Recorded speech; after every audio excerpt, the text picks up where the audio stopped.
Welcome, dear friend. It's time to let go of the day and allow yourself to drift into deep, peaceful sleep. Find a comfortable position, settling into your bed, allowing your body to be fully supported. Take a gentle breath in, and as you exhale, feel yourself beginning to relax. There's nothing you need to do right now, nowhere you need to be.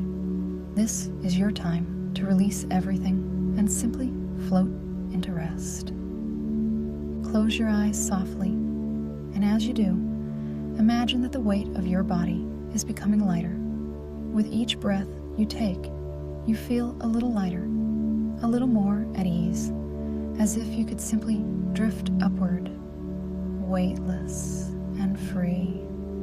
Begin to imagine now that beneath you, the surface you're lying on is becoming softer, more like a cloud. It's supporting you perfectly, but it has a gentle, cushioned quality, almost like you're sinking into the softest, most comfortable cloud you've ever felt. This cloud beneath you is warm and cozy, wrapping around your body gently, holding you in perfect comfort. Feel how it molds to your shape, supporting every part of you. Your head sinks into this softness, your shoulders release, your back is cradled perfectly. And now, as you breathe slowly and naturally, you begin to notice something wonderful. You and this soft cloud are beginning to lift, very gently, very slowly. You're rising up, floating upward, but you feel completely safe, completely peaceful. This is the most natural thing in the world. You drift upward, carried by this gentle cloud, rising slowly through soft darkness. The air around you is perfectly warm, comfortable, like a gentle embrace. You feel weightless now, floating, drifting, completely at ease. As you rise higher, you begin to see other clouds around you. They glow softly in the moonlight, beautiful and peaceful. Some are close, some are further away, all of them drifting slowly through the vast, peaceful night sky. The cloud carrying you moves so gently, rocking you with the softest motion, like being cradled in the gentlest arms.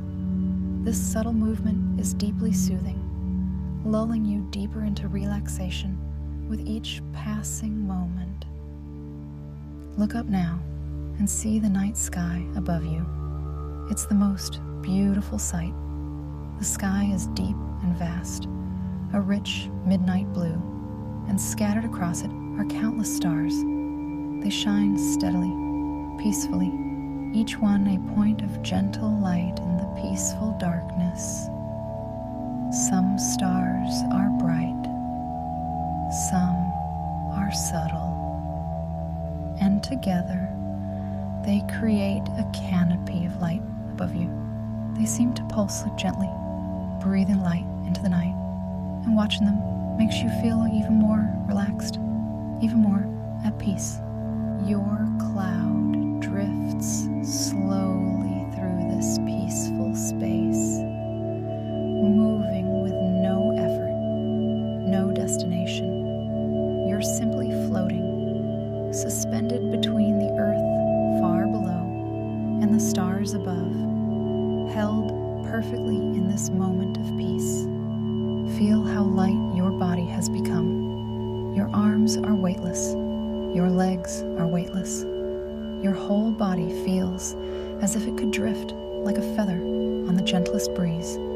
This lightness is deeply relaxing, and you sink deeper into the soft cloud beneath you. The air around you is so calm, so still. There's a gentle quiet here, a peaceful silence that feels like it's wrapping around you, holding you in tranquility. This is a place of complete peace, and you're safe here. Perfectly safe.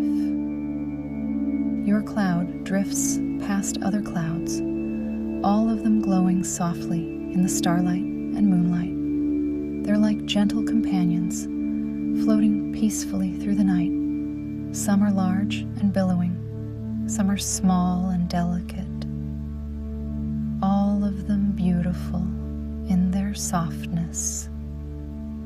Occasionally, your cloud drifts through another cloud, and when it does, you feel the softest, coolest mist against your skin. It's refreshing and gentle, and it makes you feel even more relaxed, even more ready to sleep. Above you, the moon appears, a luminous presence in the sky. Its light is silver and soft, not bright, just a gentle glow that illuminates the clouds around you, turning them into landscapes of light and shadow, all soft and dreamlike. This moonlight falls gently on your face, warm and peaceful. It seems to have a quality that brings deep calm, and as it touches you, you feel yourself letting go even more, releasing into sleep. Your breathing has become so slow and gentle now, barely noticeable. Each breath in brings peace. Each breath out releases you deeper into rest. You're drifting, floating, moving slowly through this peaceful night sky. The stars above seem closer now, more present. You can see them clearly, each one shining with its own gentle light. Some seem to twinkle softly, and watching this gentle dance of light makes your eyelids feel heavier, your body feel more deeply relaxed. Your cloud continues to drift, carrying you through this vast, peaceful space. There's no sound except perhaps the softest whisper of air, a gentle breeze that moves so lightly you can barely feel it. Everything is quiet. Everything is calm. Feel how completely supported you are by this soft cloud. It holds you perfectly, and you can let go completely, trusting it to carry you. There's no effort needed, no holding on. You're simply here, floating, drifting at peace. The night sky around you seems infinite, stretching in all directions. This vastness doesn't feel overwhelming. Instead, it feels freeing, peaceful. You're a small, peaceful presence floating through this beautiful space, and it feels exactly right. More clouds drift past, each one unique and beautiful. Some catch the moonlight and seem to glow from within. Some are darker, creating gentle shadows. All of them move slowly, peacefully, in this timeless dance through the night. Your body has become so deeply relaxed now that you can barely feel it. You're aware only of this gentle floating sensation, this peaceful drifting through soft darkness and starlight. Your mind is quiet, thoughts drifting away like distant clouds. The moon continues to shine its gentle light, and the stars continue their peaceful watch. You're held in this moment, suspended in perfect peace, drifting deeper and deeper into rest. Your cloud moves through a particularly soft, gentle space now, where the air seems even stiller, even more peaceful. Here, everything is quiet and calm. The stars shine steadily above, the moon glows softly, and you drift on your cloud, sinking deeper into sleep. Feel yourself melting into the softness beneath you. Your head is so heavy now, so relaxed. Your shoulders have released all tension. Your arms and legs are completely at rest, heavy and soft. Your whole body has surrendered to sleep. The gentle rocking motion of the cloud continues, so subtle, so soothing. It's like being rocked in the gentlest cradle, lulled by the slowest, softest rhythm. This motion carries you deeper, helps you let go more completely. Above you, you might notice a shooting star, a brief streak of light across the sky. It's beautiful and fleeting, and seeing it brings a sense of wonder and peace. Then it's gone, and the sky returns to its peaceful stillness, stars shining steadily. You're so deeply relaxed now, so ready for sleep. Your cloud continues to drift, carrying you through this peaceful night, and you're content to simply float, to simply be, releasing into the deep rest your body and mind deserve. The boundaries between you and the cloud seem to blur. You're sinking into it, becoming one with its softness, wrapped in its gentle embrace. You're floating, drifting, completely at peace. Your breathing is so slow now, so gentle. Each breath barely moves your chest.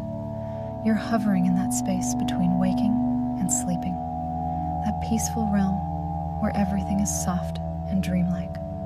The stars above seem to be fading slightly, not disappearing, just softening, as if they too are settling into rest. The moon continues its gentle watch, its light still soft and peaceful, holding you in this moment of tranquility. Your mind is so quiet now. Thoughts have drifted away like clouds passing in the distance.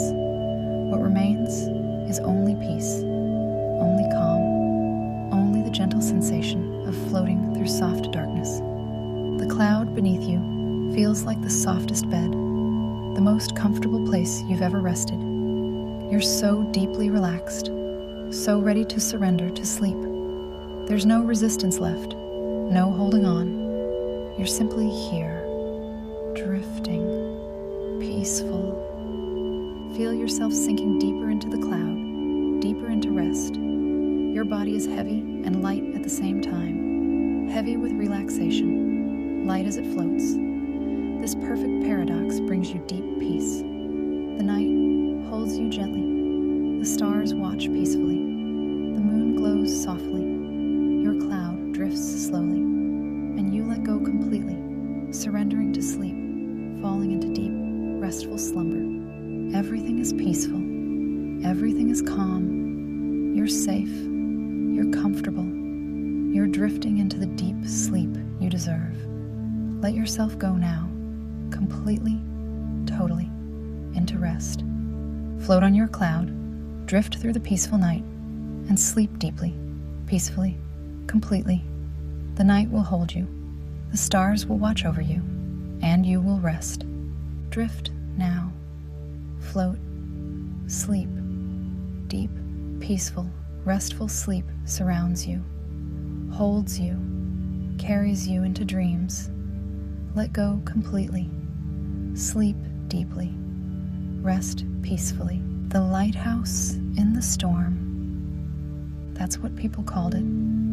Years later, when they told the story, they'd say, "Do you remember that November storm? When Margaret kept the light burning, and everyone who heard it would nod because they remembered. But this is how it really happened. November 1985. Margaret was 38 years old. She'd been the official lighthouse keeper for 8 years now. 8 years since her father retired. 8 years since she'd taken over.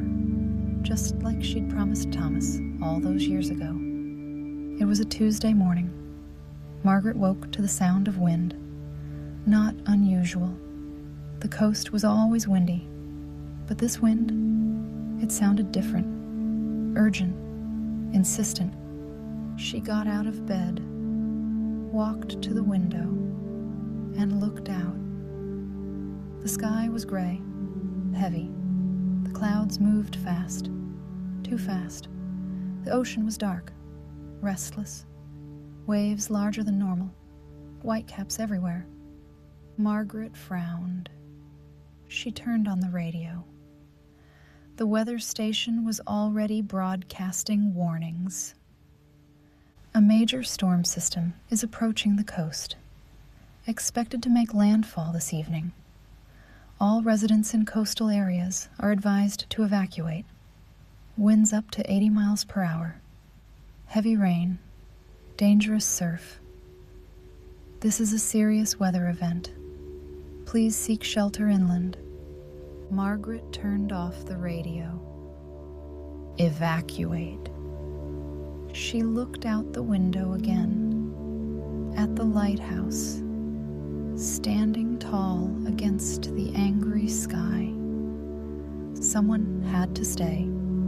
Someone had to keep the light burning. Ships didn't stop sailing just because of storms. In fact, storms were when the light mattered most. Margaret got dressed, made coffee, and drove to the lighthouse. The wind was already picking up. She could feel her truck pushing against it. The trees along the road bent and swayed. Leaves scattered across the pavement. When she arrived at the lighthouse, she sat in the parking lot for a moment, looking up at it. White stone, red roof, strong, solid, built to withstand storms. And so was she. Margaret got out of the truck, walked to the door, unlocked it, and stepped inside. The familiar smell greeted her.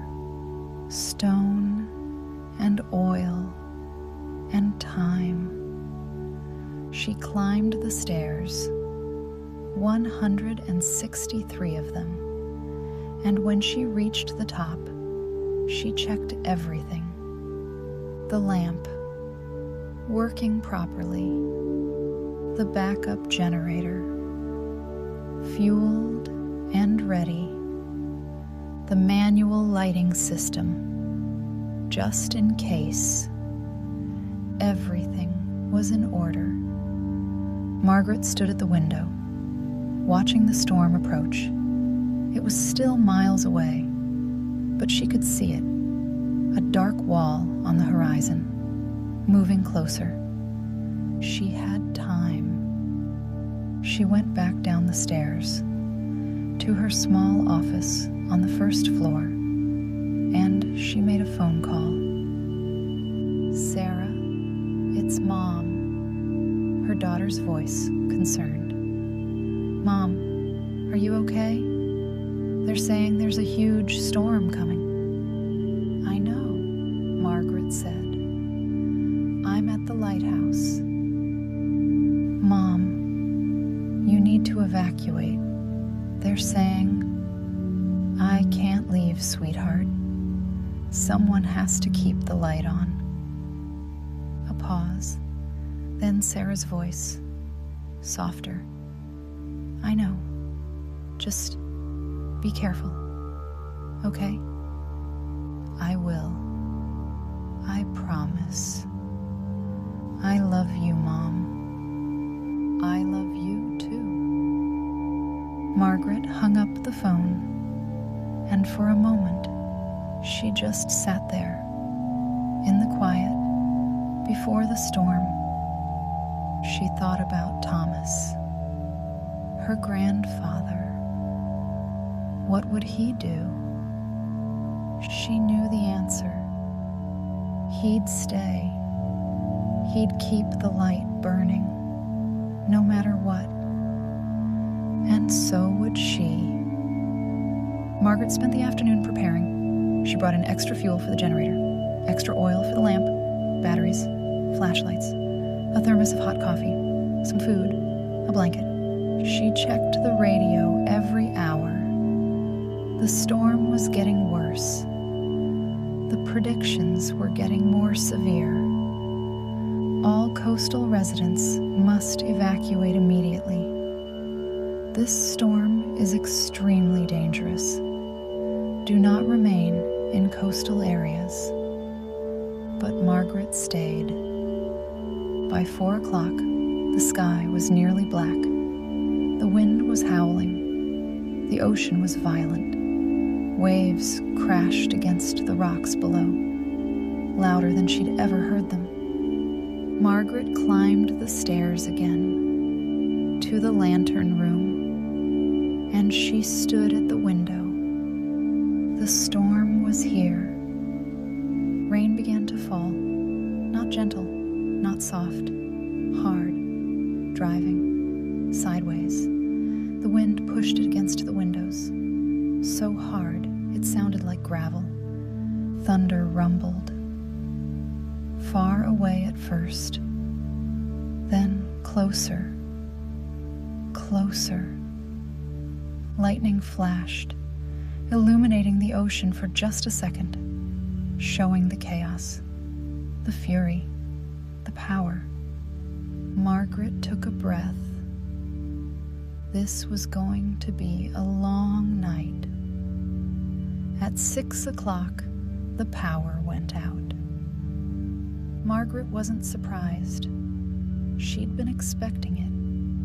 The backup generator kicked in immediately.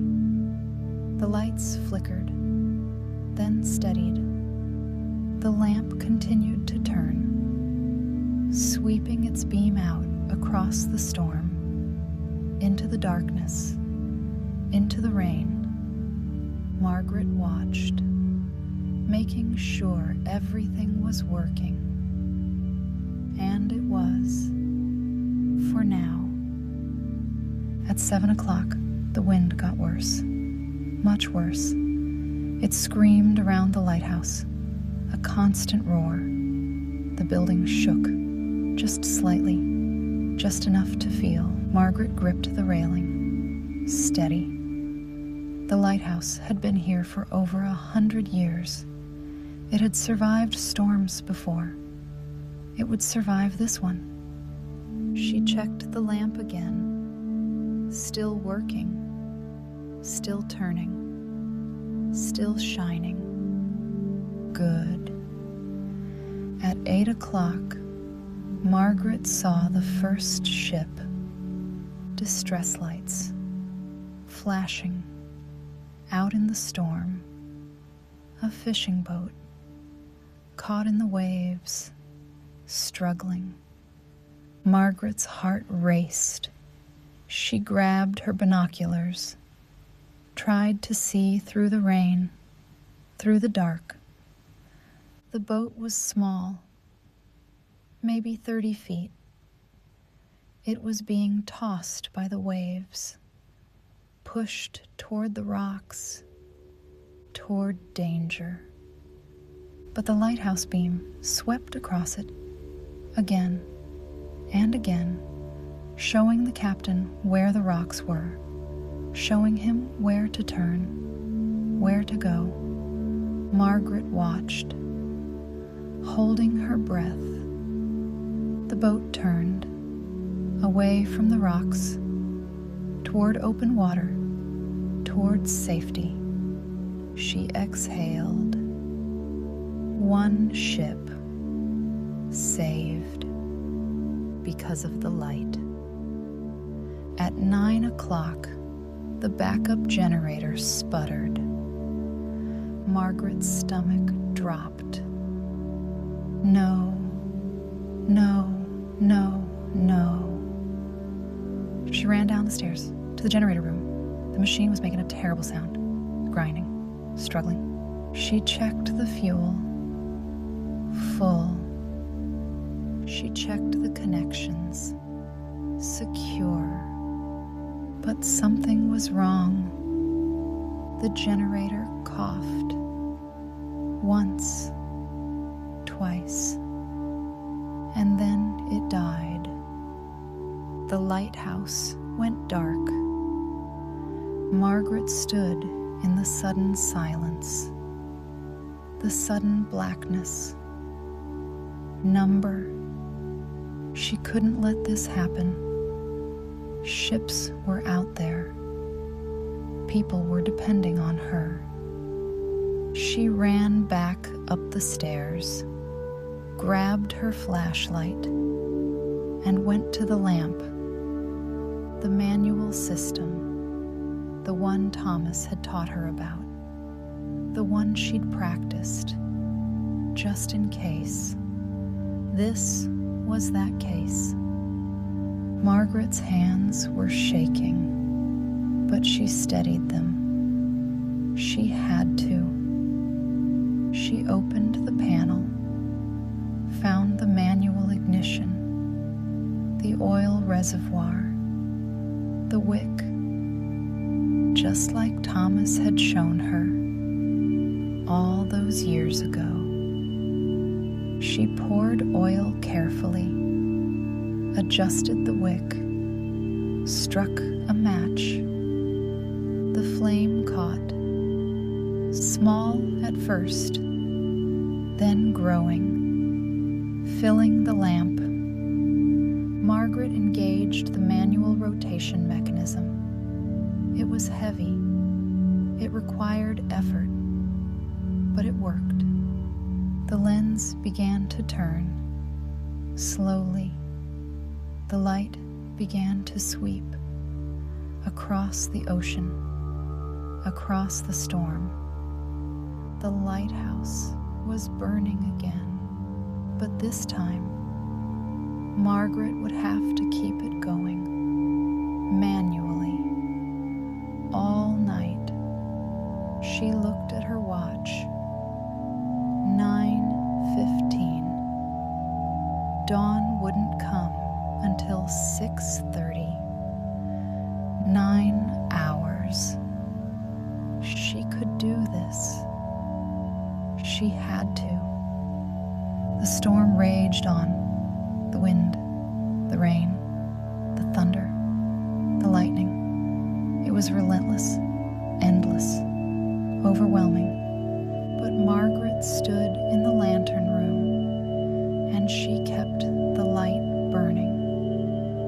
Every 20 minutes, she had to add more oil, adjust the wick, make sure the flame stayed strong. Every hour, she had to manually rotate the lens, because the mechanism would slow down, would stop, without power. It was exhausting. Her arms ached, her back hurt, her eyes burned from the smoke, from the strain of watching, waiting, but she didn't stop. At 10 o'clock, she saw another ship, a larger one this time, a cargo vessel, struggling in the waves. The light swept across it.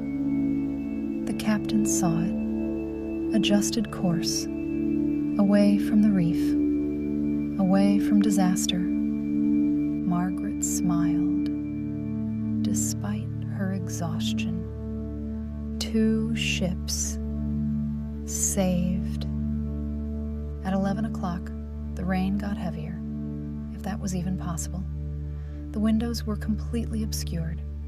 She couldn't see anything, just darkness, just rain.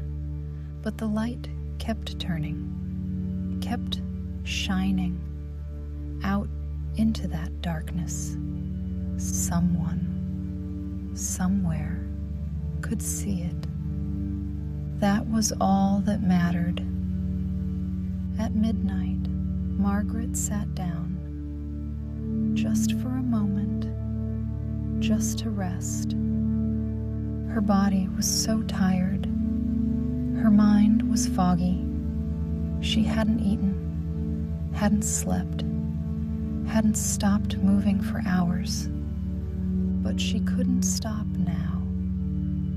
She stood, checked the oil, added more, adjusted the wick, rotated the lens, again, and again, and again. At 1 o'clock in the morning, Margaret thought about quitting, just for a second, just for a moment. She was so tired, so very tired. What if she just stopped? Hey, what if she just let it go out? Just for a little while, just to rest. But then she thought about the ships, the people on them, families waiting for them to come home. She thought about Thomas, about the summer he'd taught her, about the promise she'd made. Promise me you'll take care of it. She'd promised, and she would keep that promise. Margaret straightened her back, wiped her face, and kept going. At 2 o'clock, the thunder was directly overhead, so loud it shook the lighthouse. The lightning was constant, illuminating everything, then plunging it back into darkness. Margaret didn't flinch. She just worked. Oil, wick, rotation, oil, wick, rotation, a rhythm, a pattern, a meditation. This was what it meant to be a keeper. At 3 o'clock, Margaret saw a third ship. This one was in real trouble, listing, taking on water. The crew was on deck, waving, desperate. Margaret's heart broke. She couldn't help them, not physically. She couldn't go out there, couldn't rescue them. All she could do was keep the light burning, guide them, show them the way. She watched as the ship fought the waves, as it struggled, as it slowly made its way toward the harbor, toward safety. The light showed them the way, and they followed it. 3 ships saved. At 4 o'clock, Margaret was running on pure will, nothing else. Her body wanted to collapse. Her mind wanted to shut down, but she kept moving. Oil, wick, rotation, over and over, over and over. The storm was still raging, the wind, the rain, the chaos. But in the lantern room, there was only Margaret, and the light, and the promise. At 5 o'clock, something changed.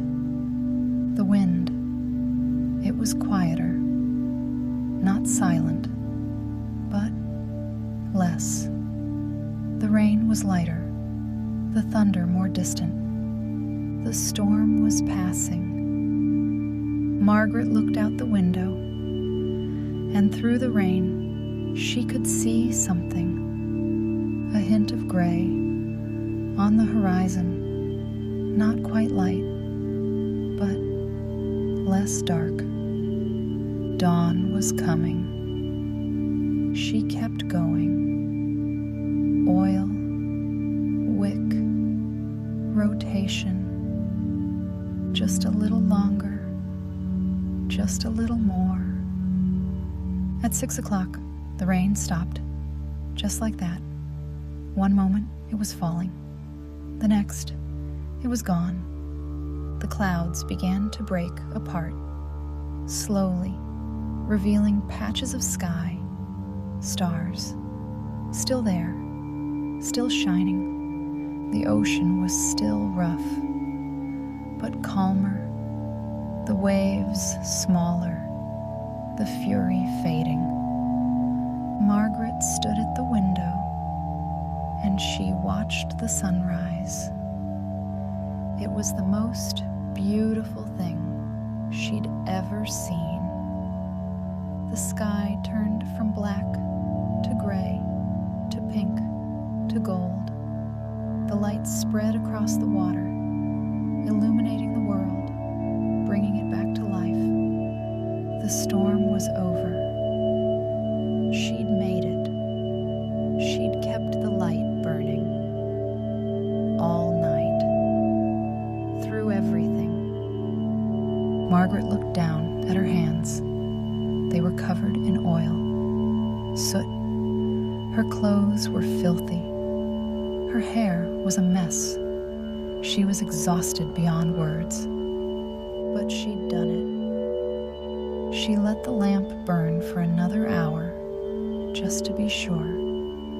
Just to make certain any ships still out there could find their way.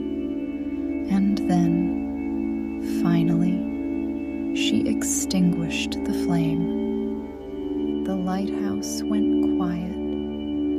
Margaret sat down on the floor, her back against the wall, and she closed her eyes.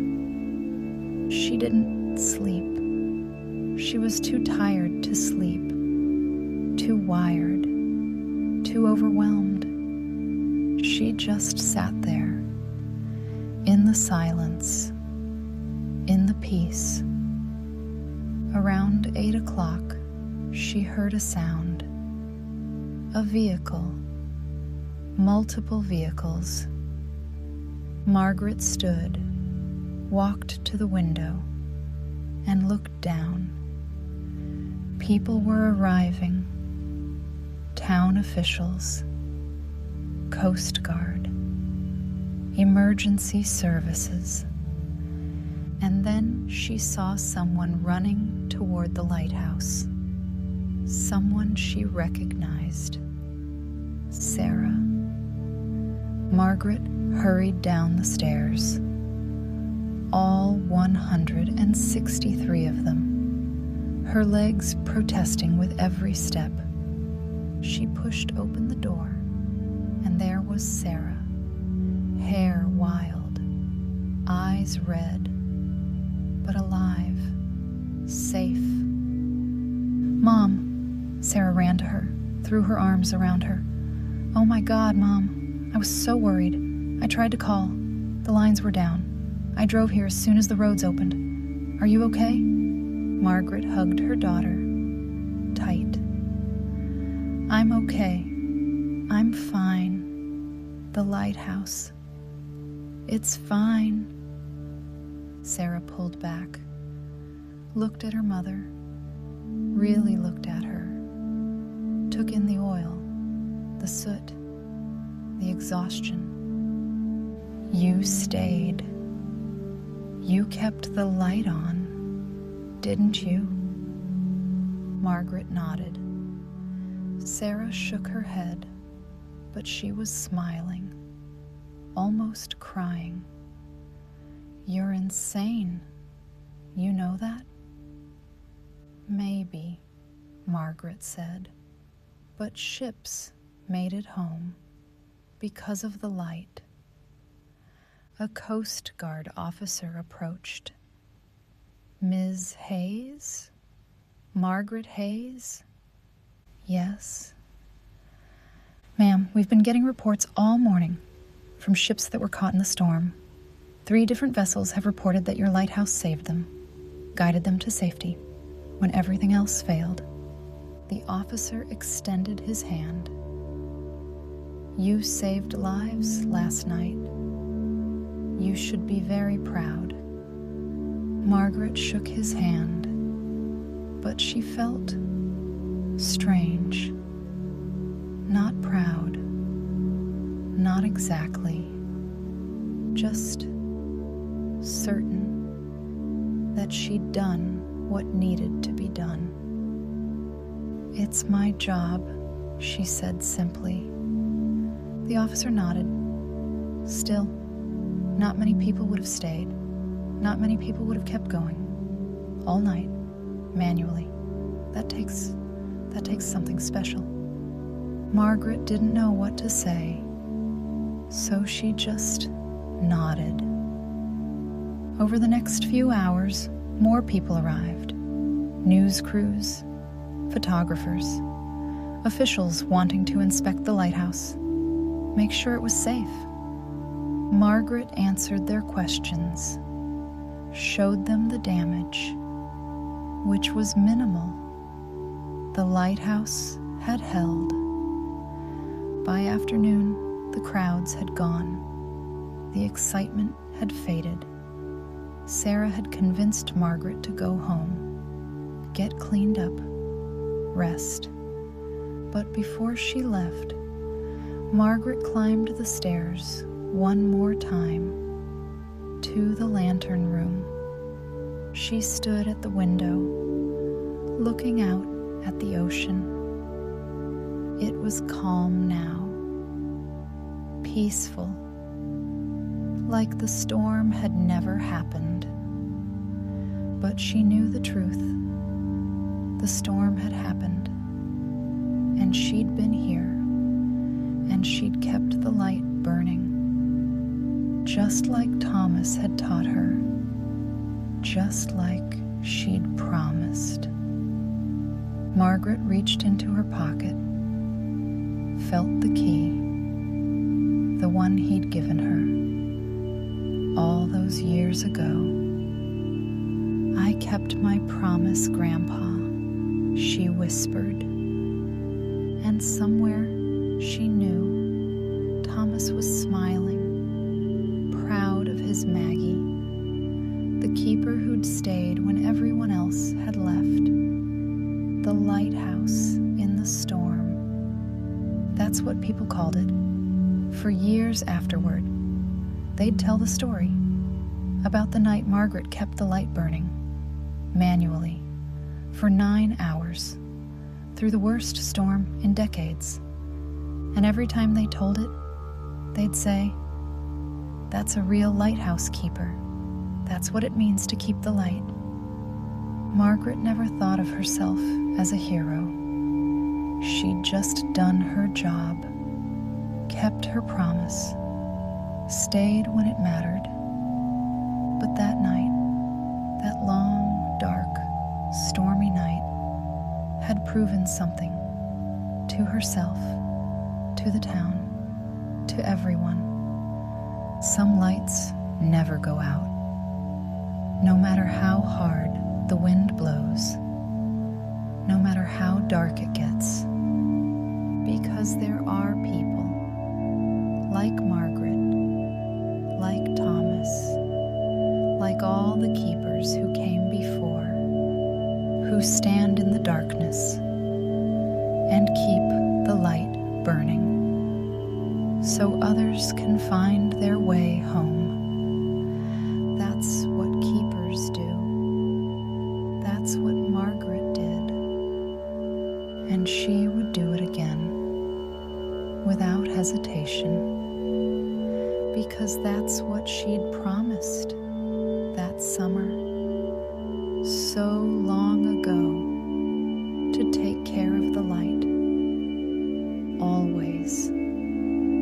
The ocean rolled on, the waves kept coming, the lighthouse stood tall, and Margaret had proven herself, not just to others, but to herself. She was worthy of the key, worthy of the light, worthy of the promise. Sleep now. Rest easy. You are safe, like the ships that found their way home, because someone kept the light burning. Someone stayed. Someone cared. And that makes all the difference. Good night.